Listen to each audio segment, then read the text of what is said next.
Bismillahirrahmanirrahim. Kita lanjutkan pelajaran kitab Nashaihul Ibad. Bismillahirrahmanirrahim. Wal maqalatu tasi'atu. Qala Jibrilu alaihi salam, ya Muhammad, isma syi'ta fa innaka mayyitun wahbib man syi'ta fa innaka mubarikuhu wa'mal ma syi'ta fa innaka majiyun bihi. Dalam makalah ini dijelaskan bahwa malaikat Jibril pernah memberikan satu nasihat kepada Kangjeng Nabi.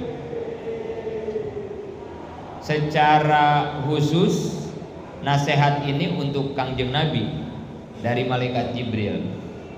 Tetapi secara umum ini nasihat pastinya bagi kita umat Kangjeng Nabi. Apa isi nasihatnya? Ada 3 poin di sini. 1, kata malaikat Jibril, ya Muhammad, hai Muhammad, isma syi'ta fa innaka mayyitun. Muhammad, silahkan kamu hidup semaumu. Malaikat Jibril gitu, silakan. Ya ini kalau buat kita gitu ya, silakan. Kita hidup semau kita. Mau lagu apa juga silahkan gitu, bebas.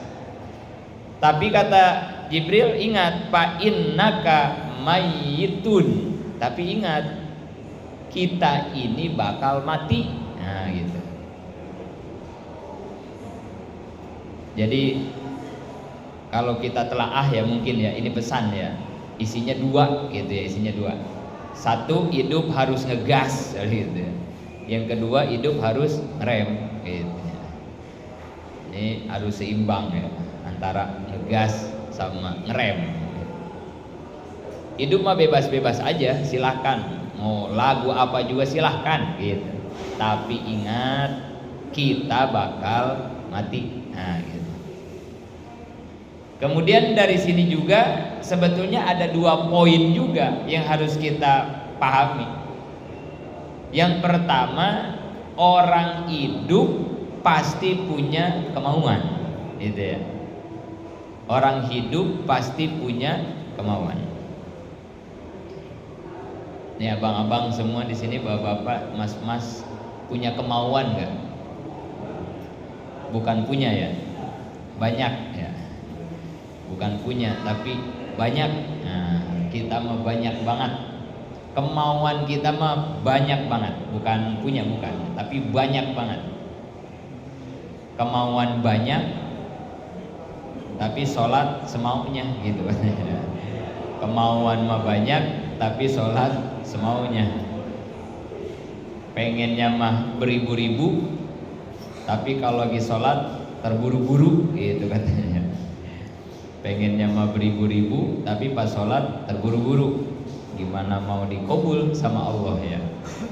Kemauan mah banyak, tapi sholat semaunya.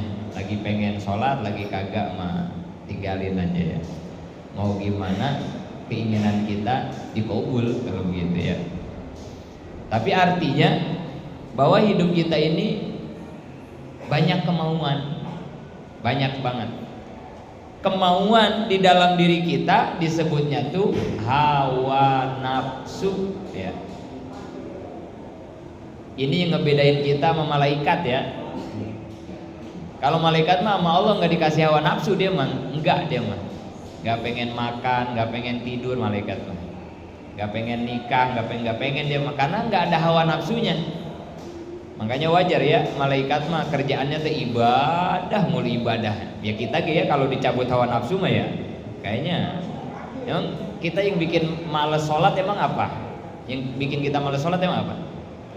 Karena pengen tidur, karena pengen makan, karena pengen ngobrol, kan gitu ya. Pengen gitu ya. Penyebabnya teh karena banyak pengennya, banyak maunya kita mah. Ya nafsunya banyak, makanya ibadah teh males, berat gitu ya. Kayak ngaji nih, kayak begini nih, elah.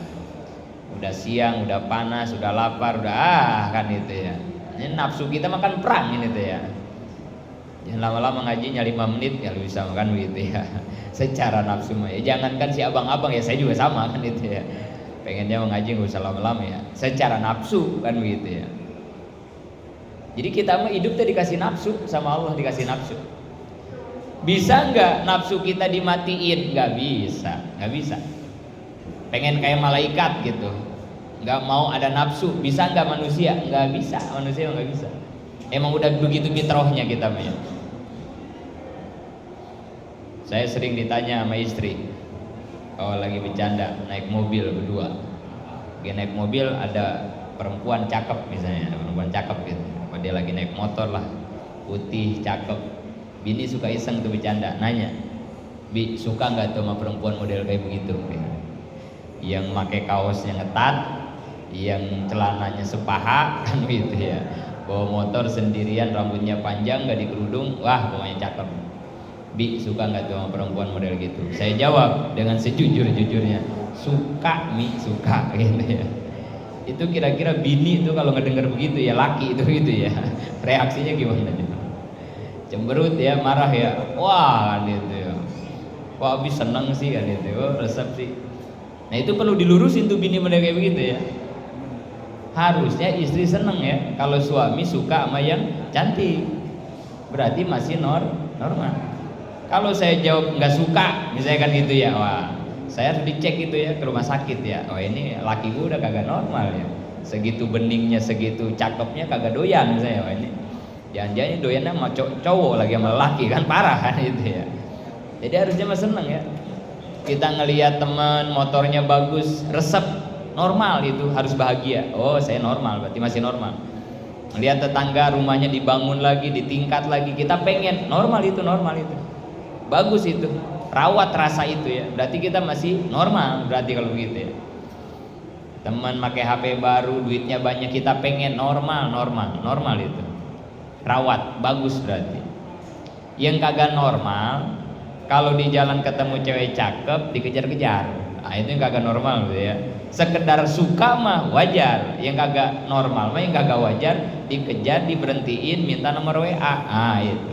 Dikasih nomor WA, malam-malam bini tidur dia WA-an. Nah itu yang kagak normal yang kayak gitu. Kalau cuma temen beli ninja baru kita resep, normal, bagus itu mah ya.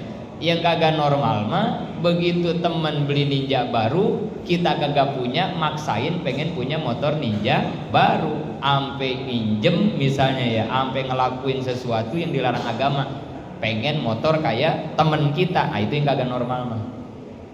Jadi sekedar pengen mah bagus, normal. Tapi kalau keinginan itu diikutin, apalagi melanggar norma agama, itu yang kagak normal gitu ya. Karena manusia mah hidupnya dikasih hawa nafsu, beda sama malaikat. Jadi kalau pengen dimatiin hawa nafsu mah nggak bisa. Karena udah fitrahnya manusia hidup dikasih hawa nafsu, apa aja pengen. Kalau kata bocah mah apeng gitu ya, apa aja pengen, itu wajar. Dan nafsu nggak bisa kita hilangkan, dimatikan nggak bisa. Jadi yang pertama ya, hanya yang harus kita pahami di dalam diri kita ada 3 makom. Nah ini nih pelajarannya mah di sini ya. Memang betul kita hidup sebagai manusia Allah kasih nafsu, benar. Tetapi ada 3 makom di dalam diri kita yang harus kita pahami supaya derajat kita jangan hina. Kenapa? Karena kalau orang hidupnya melulu ngikutin hawa nafsu, hina, capek. Maka kita harus tahu tentang 3 makom ini. Jadi ternyata dalam diri kita itu ada makom nafsu, paling bawah, paling jelek. Nanti yang kedua ada makom kolbu.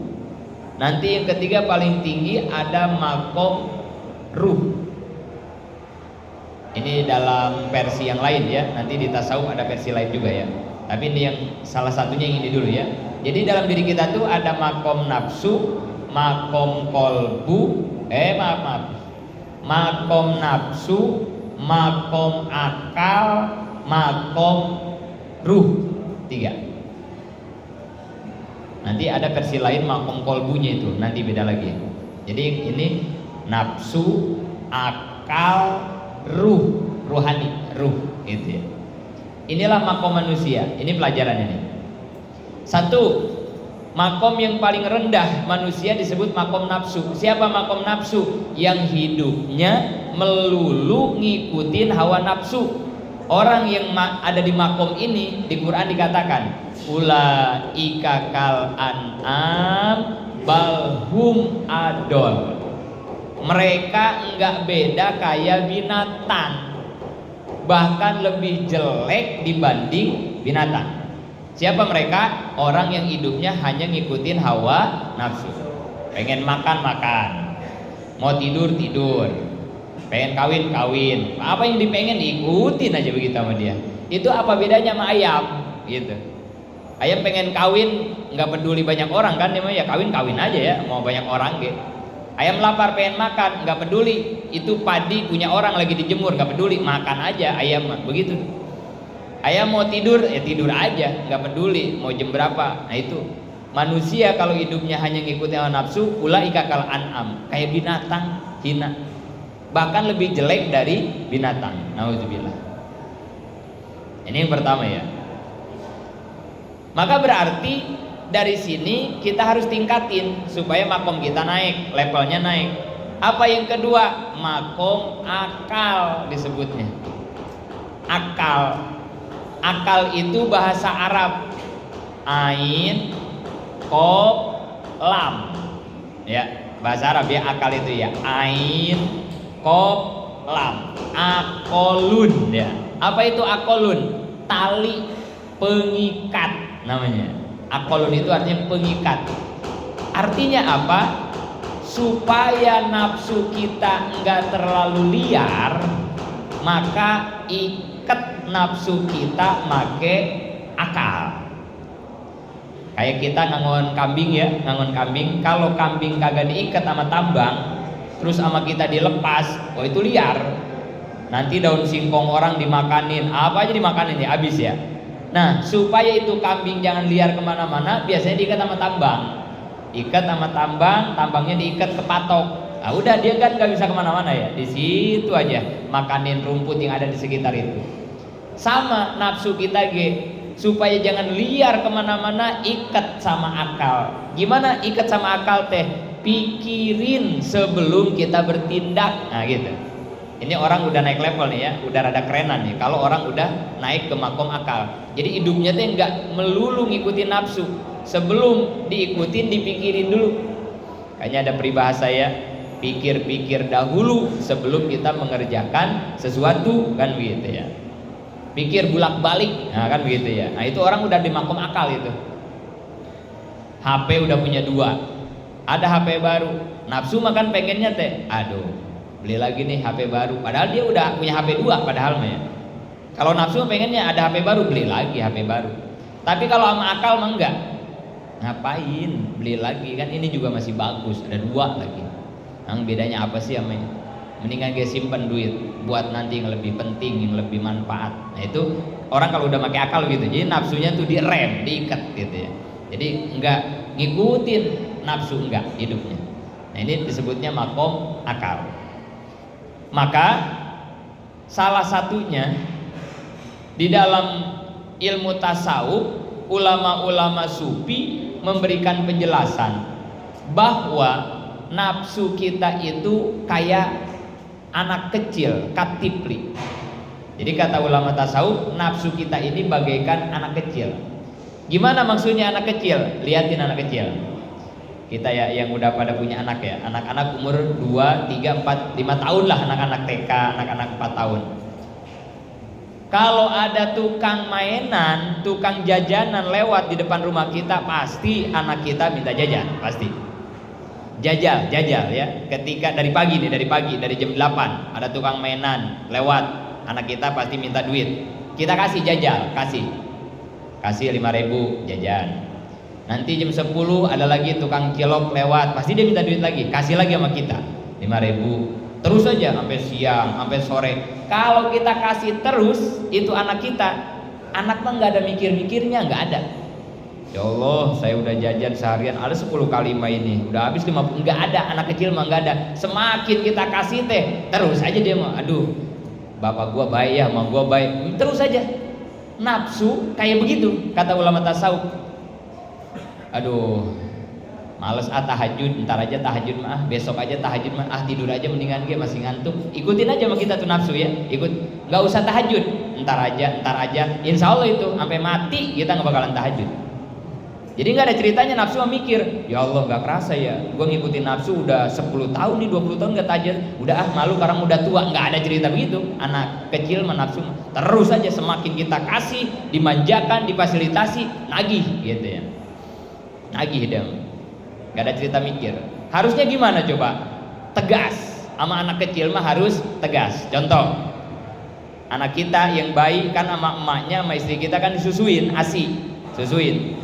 Kan paling lama 2 tahun itu ASI ya. Kalau udah 2 tahun ada istilah disapi ya, disapi.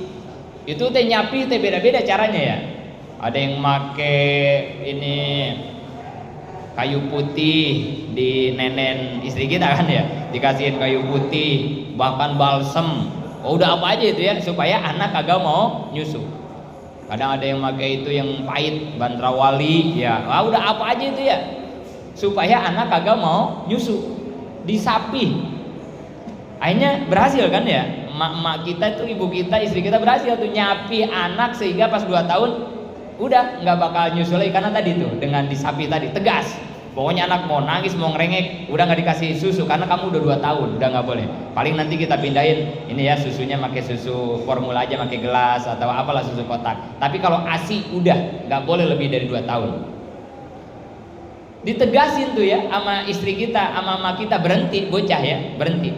Coba kalau misalnya ya anak-anak kita nggak ada yang disapi kayak begitu, aduh kasihannya ini bocah nangis mulu, kasih lagi susu sama maknya deh ya, disusuin lagi, kasihan, karena kasihan diikutin aja itu bocah. Kayaknya sampai SD itu bocah masih nyusu ya sama maknya ya, nggak bakalan mikir, duh malu saya udah gede masih nyusu. Nggak ada bocah mah terus aja nyusu. Apalagi anak cowok, bahaya anak cowok mah ya, segitu udah disapi anak lelaki ya, sampai tua masih nyusu aja kan itu ya. Segitu udah disapi ya. Apalagi dulu kalau kita nggak disapi sama emak kita ya. Duh parah ya anak cowok mah ya. Sampai sekarang masih nyusu aja kan itu ya. Segitu udah disapi ya. Jadi harus gitu, harus tegas.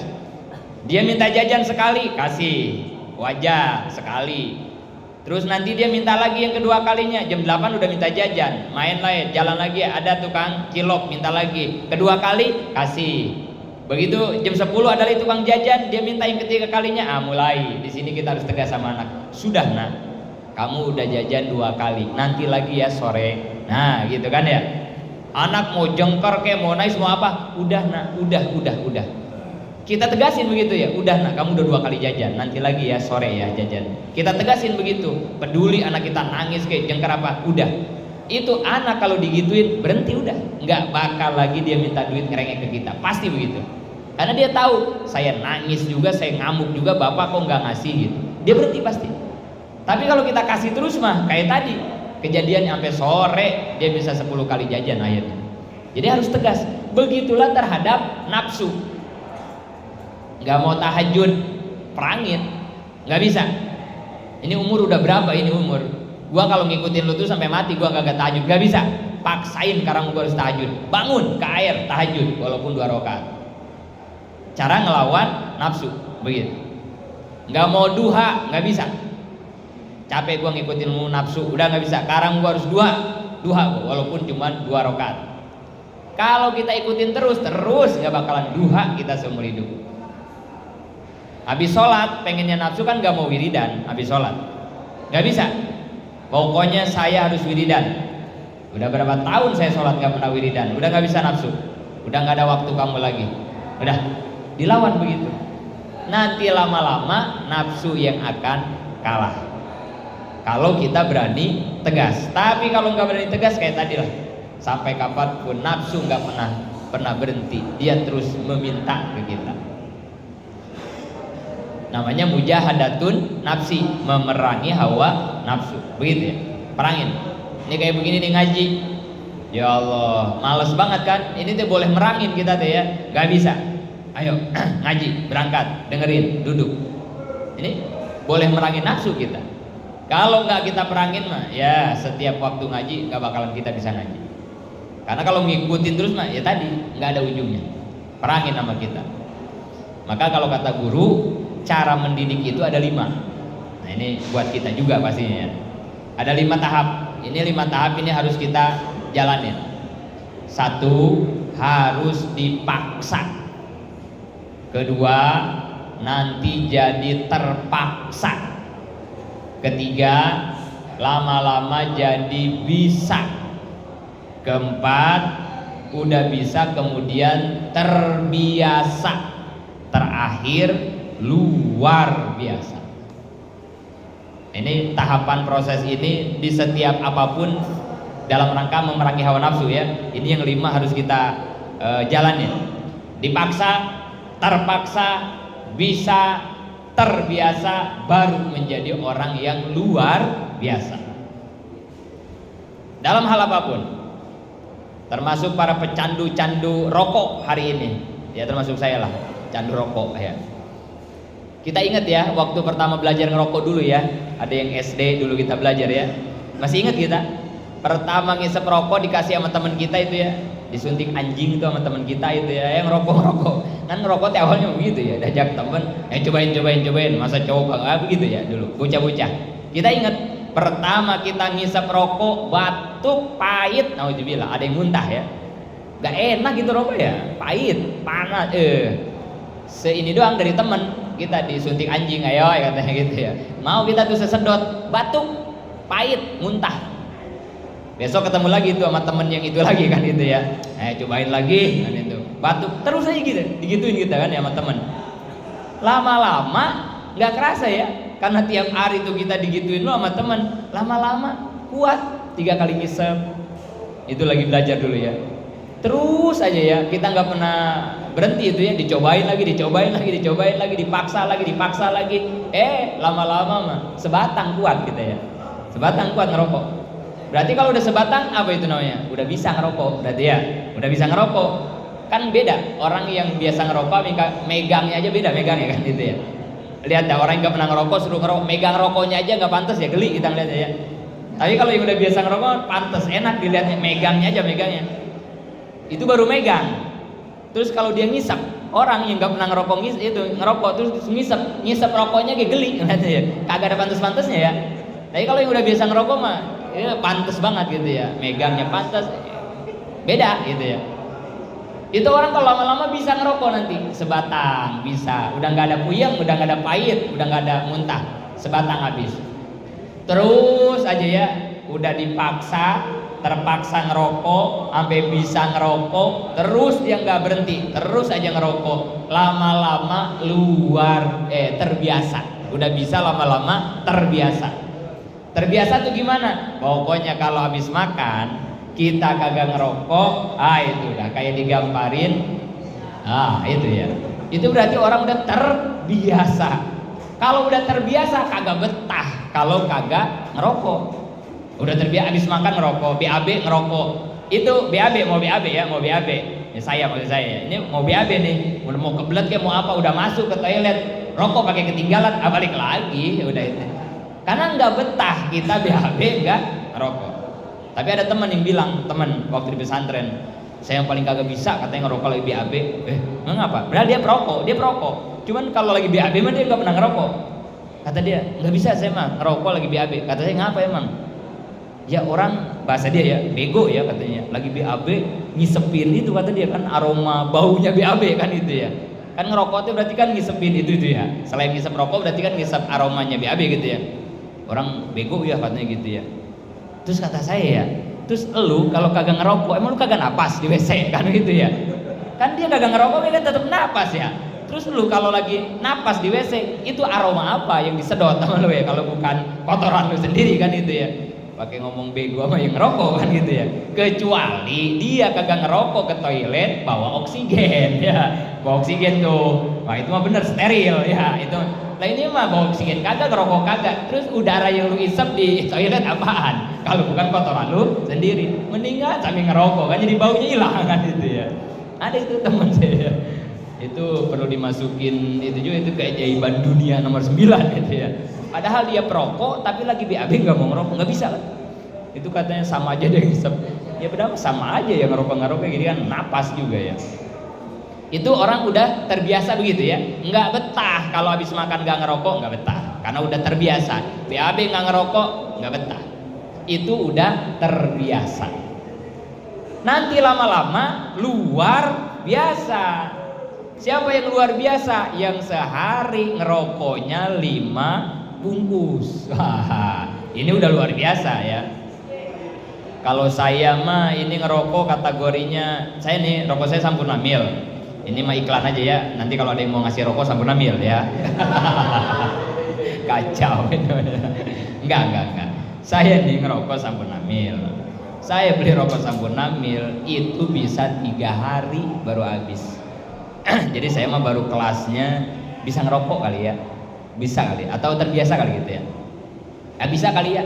Orang Sampurna Mil 3 hari saya baru habis. Jadi belum terbiasa juga belum. Kalau orang yang udah luar biasa mah sehari 5 bungkus, sehari 2 bungkus. Itu orang yang udah luar biasa ngerokok. Bukan terbiasa ya, luar biasa. Udah candu kelas berat. Sehari ada ya orang yang ngerokoknya 2 bungkus ya, 3 bungkus ada. Makanya kalau nggak ngerokok orang yang kayak begitu mah jadi bego kali ya, bego gitu ya. Kalau nggak ngerokok udah apalagi kalau dia pekerja gitu ya, nggak bisa kerja saya kalau nggak ngerokok gitu ya. Mau dia bengkel mau apa itu rokok nempel aja ya. Tukang bangunan nempel aja di mulutnya ya. Saya itu kalau ngeliatin tukang di pesantren sambil ngaduk, sambil neplong siang-siang rokok itu ya di mulut kagak habis itu ya, nggak jatuh-jatuh gitu ya. Kata saya paru-parunya dibikin dari apa orang kayak begitu ya. Saya ngerokok sambil jalan aja saya nggak bisa saya ngerokok sambil jalan nggak bisa. Saya ngerokok harus duduk, nggak bisa, nggak enak gitu ya. Ya kan jalan lagi olahraga mungkin gitu ya, kok diracun kan gitu ya. Jadi ngeracun ntar aja lah kalau lagi duduk gitu, racun baru paru-paru kita. Sambil jalan, apalagi sambil kerja sama gitu ya, bawain adukan. Tapi tukang-tukang yang udah luar biasa ngerokok, nikmat aja dia ngerokok gitu, walaupun dalam keadaan panas gitu ya. Itu orang udah luar biasa. Ibadah ge sama. Emang kita pertama tahajud rasanya gimana? Pertama kita duha rasanya emang gimana coba? Rasain sama gitu. Ini abang-abang nih ya, maaf yang belum pernah tahajud ya, maaf atau yang udah setahun 2 tahun gak pernah tahajud ya, ntar malam cobain dah tahajud, cobain ya. Dari mulai bangunnya aja udah kayak digebukin masa gitu ya, bangunnya ya, mau bangun jam 3 kita mau bangun mau tahajud itu udah kayak digebukin masa gitu. Wah berat banget, tidur, tarik selimut, ngapain sih? Tahajud, tidur, wah berat. Dipaksain itu kita ke air wudhu, itu dinginnya udah kayak apa tahu ya, dingin banget, nggak biasa kita kan wudhu jam 3. Terus dipaksain tahajud, sholat, itu ngangkat takbiratul ihram beratnya kayak apa? Allah.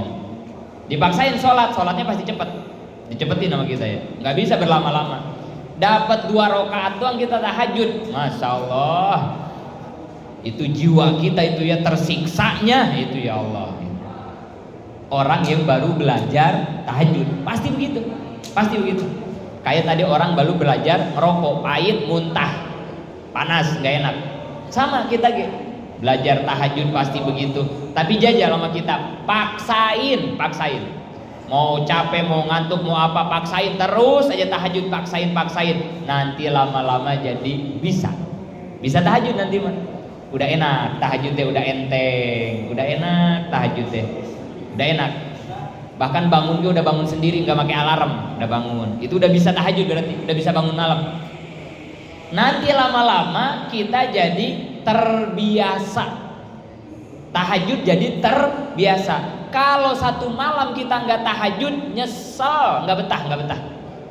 Jajal kita kesiangan, kita bangun udah azan subuh. Waduh, udah biasa tahajud, tiba-tiba malam itu kita nggak tahajud, nggak betah, kayak mau BAB nggak bawa rokok, kayak begitu dah. Kayak abis makan kagak ngerokok, itu orang kalau udah terbiasa tahajud nggak betah. Hari ini makan sebaliknya ya, kalau kita tahajud malah kagak betah kan begitu ya. Ketika kagak tahajud malah itu yang betah banget ya badan kita ya. Hari ini mah kita begitu ya. Tapi nanti kalau udah terbiasa begitu, nanti kalau istiqomah dawam lama-lama jadi luar biasa. Siapa yang luar biasa tahajud? Yang tahajudnya udah enggak dari jam 3, yang tahajudnya udah dari jam 1 malam, yang tahajudnya yang udah enggak makin dihitung rokaat. Assalamualaikum berdiri Allahu Akbar, Assalamualaikum berdiri Allahu Akbar, dari jam 1 sampai subuh enggak kerasa itu. Itu namanya orang udah luar biasa tahajudnya. Sehari ngerokok 5 bungkus teh santai. Orang udah luar biasa dia mah ngerokoknya ya. 5 bungkus sehari nggak ada ngap-ngapnya, nggak ada, enak ngerokok 5 bungkus. Tahajud dari jam 1 sampai subuh teh nggak kerasa. Itu orang udah luar biasa. Tapi tahapannya dipaksa dulu ya. Dipaksa, terpaksa, bisa, terbiasa, baru luar biasa. Begitulah cara menaklukkan hawa nafsu. Kudu dipaksa, kudu tegas. Kayak kebocah tadi. Salah satunya make akal. Diikat make akal, pikirin. Umur udah 60, umur udah 50. Ya Allah, masa saya begini terus sih? Masa tahajud belum sih? Tadarus Quran belum sih? Nah gitu. Akal kita teh mikir. Ayo perangin nafsunya. Udah. Kalau dikasih umur panjang, kalau enggak nyesal amat nanti pulang ke akhirat belum sempat ngerasain enaknya tahajud, duha dan lain-lain misalnya kan gitu ya. Itu sama akal kita tuh, diikat sama akal kita. Terakhir, tingkatan manusia yang paling tinggi nilainya adalah makom ruh. Nafsu, akal, yang ketiga adalah makom ruh. Ruh bahasa Arab juga. Ruh ya. Ruh, arwah, istirahat. Itu akar katanya sama ya. Ruh, arwah, istirahat. Sama itu. Apa artinya ruh? Apa artinya arwah? Apa artinya istirahat? Artinya enak-enakan. Istirahat, arwah, ruh artinya teh enak-enakan, bersenang-senang.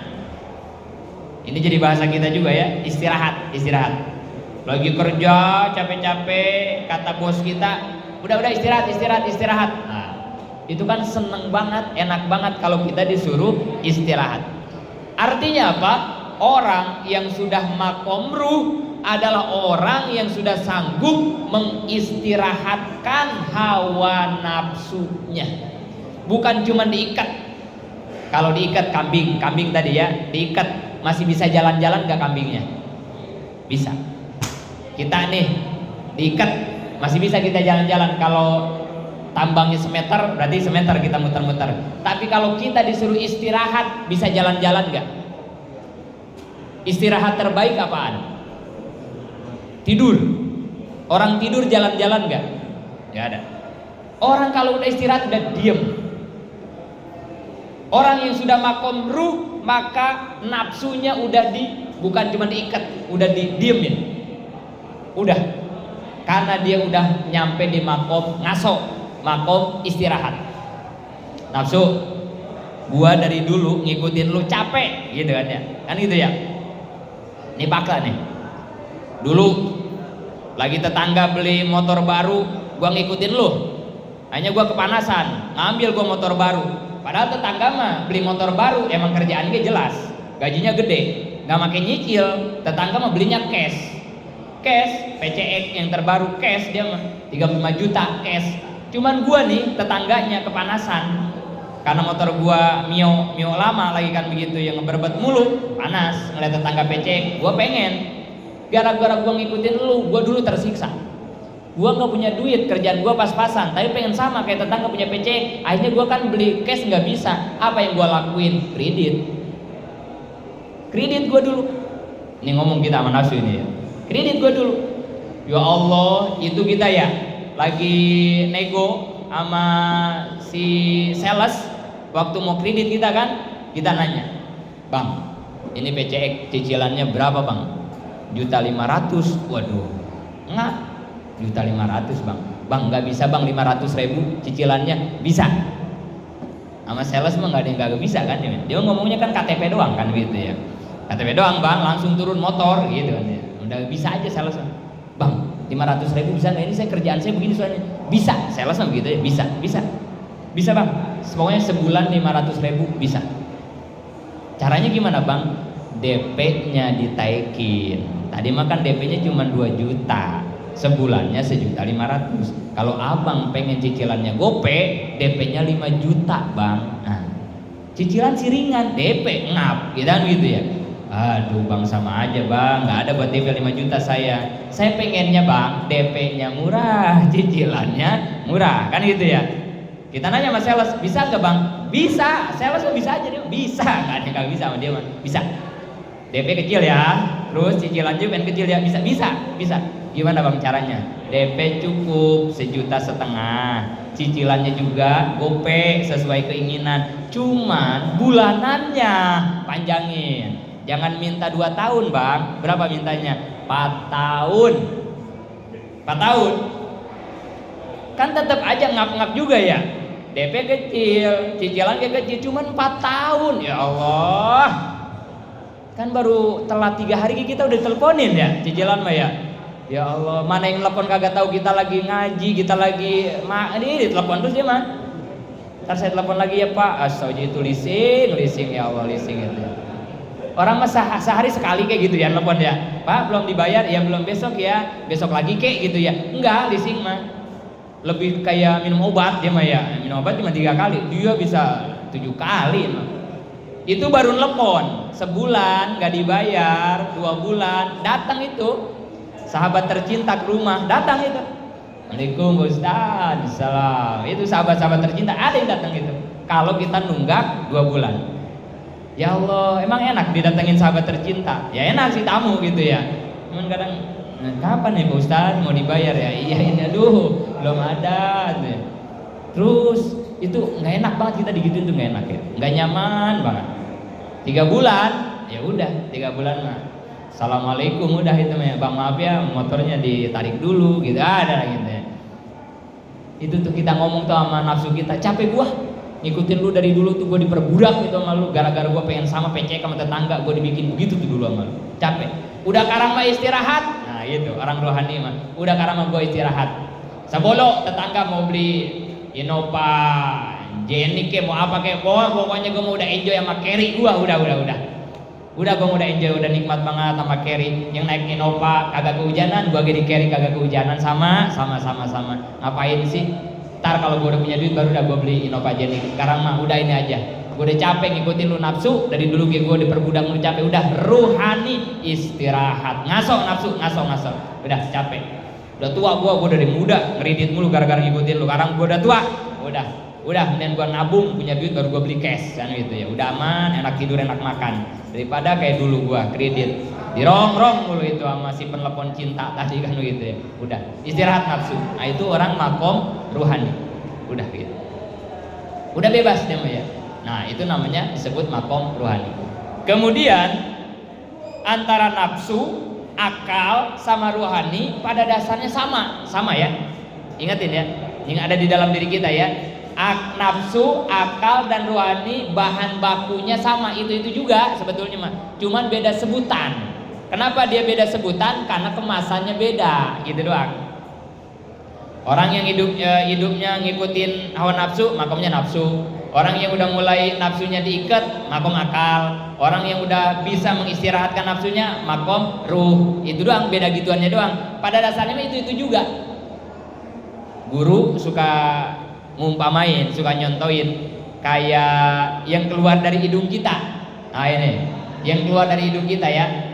Kalau masih encer, ya, belum ada yang makan cadong kan ini, belum ada yang makan cadong ya. Kalau yang keluarnya masih encer nih dari hidung, disebutnya apa? Ingus. Mau bening, mau hijau ya, ingus. Kalau dia masih encer. Begitu dia mengering ya, nempel lah di ding ini kita nih, dikorekin nama kita tuh ya. Itu namanya apa? Bahan bakunya sama nggak? Bedanya yang satu encer, yang satu udah mengering. Disebutnya beda. Yang satu mah ingus, disebutnya upil. Itu juga padahal mah. Nafsu yaitu juga, akal itu juga, ruh itu juga. Hanya beda kemasan doang. Nafsu mah yang kayak tadi, akal, nah gitu doang. Pada dasarnya mah sama. Bagaimana kita sama Allah diperintah untuk bisa mengelola bahan baku yang sama tadi, tapi menjadi sebuah produksi yang istimewa. Jangan dibikin nafsu tuh bahan baku, jangan dibikin akal, tapi kamu buat itu menjadi ruhanimu gitu. Bahan bakunya sama. Laqad khalaqnal insana fi ahsani taqwim summa rodadnahu asfala safilin. Allah telah menciptakan kita dengan sebaik-baiknya bentuk, tapi kalau kita tidak bisa menjaga, nanti kita bakal dijatuhkan oleh Allah fi asfali safilin, kepada derajat yang paling bawah serendah-rendahnya. Nah, itu orang yang gak bisa mengelola nafsunya, jadi hina, lebih hina daripada binatang. Tapi kalau nafsunya bisa dikelola sampai makom ruh, dia bakal lebih mulia dibandingkan kemuliaan malaikat. Nah, itulah hebatnya manusia. Seedan-edannya bisa ngalahin setan, manusia mah ya jeleknya lebih jelek dari setan ya. Dan kalau seistimewa semulia-mulianya bisa lebih mulia dari malaikat kalau dia pandai mengelola ya tadi ya bahan dasar nafsu, akal dan ruhaninya. Sampai di situ dulu para jamaah, saudaraku semua. Kita baru sampai pesan yang pertama, bahwa hidup diberi kemauan atau hawa nafsu. Nah, nanti besok kita lanjutkan bahwa kita bakal mati. Nah gitu ya, mati itu apa gitu ya, bagaimana cara mengingat kematian. Nah itu ya, bagaimana cara kita berbekal untuk mati. Nah itu besok kita lanjutin, dan itu masih pesan pertama. Nanti masih ada 2 pesan lagi dari malaikat Jibril. Mudah-mudahan manfaat, amin ya Allah ya.